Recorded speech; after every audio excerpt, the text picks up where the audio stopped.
أعوذ بالله من الشيطان الرجيم. بسم الله الرحمن الرحيم.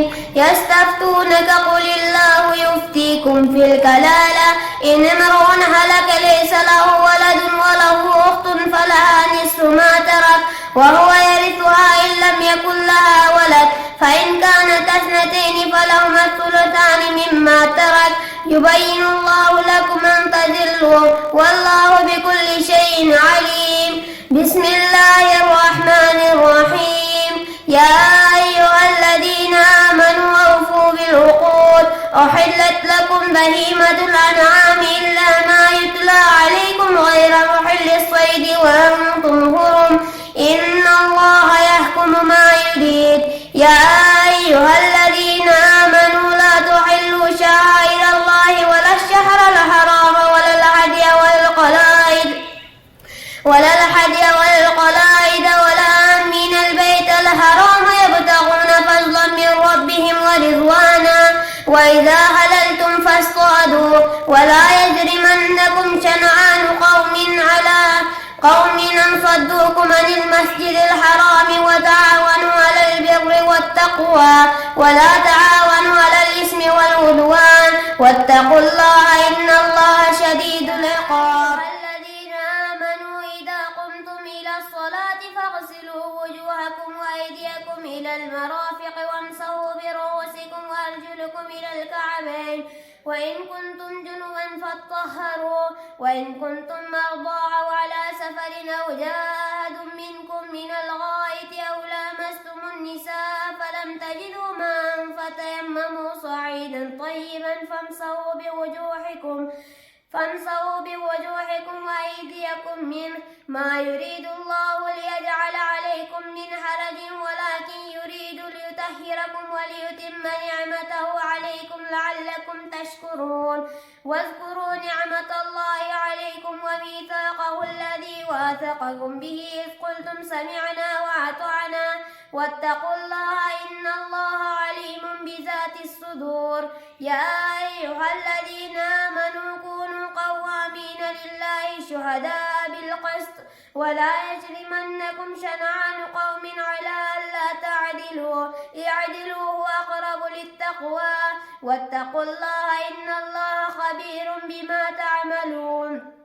وعد الله الذين آمنوا وعملوا الصالحات لهم مغفرة وأجر عظيم ولكل درجات مما عملوا وما ربك بغافل عما يعملون. وربك الغني ذو الرحمة إن يشأ يذهبكم ويستخلف من بعدكم ما يشاء كما أنشأكم من ذرية قوم آخرين إنما توعدون لآت وما أنتم بمعجزين. قل يا قوم اعملوا على مكانتكم فسوف تعلمون. قل يا قوم اعملوا على مكانتكم إني عامل فسوف تعلمون من تكون له عاقبة الدار إنه لا يفلح الظالمون.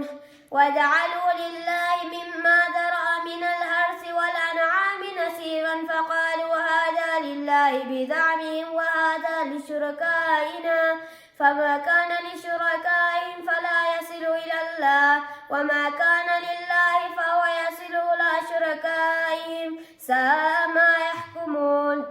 وكذلك زينا لكثير من المشركين قتل أولادهم شركاءهم ليرضوهم وليلبسوا عليهم دينهم ولو شاء الله ما فعلوه فذروا بآياتنا أولئك أصحاب الجحيم.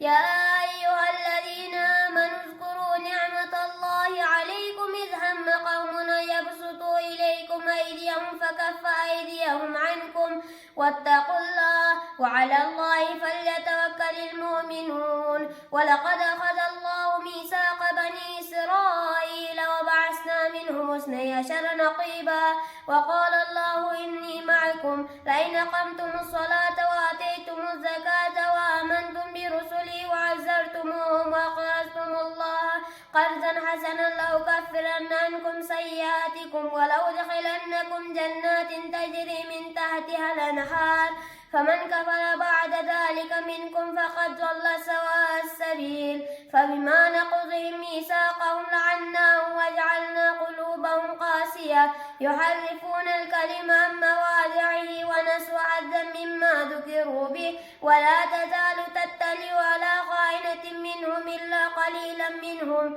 فاعف عنهم واصفح إن الله لا يحب المحسنين. صدق الله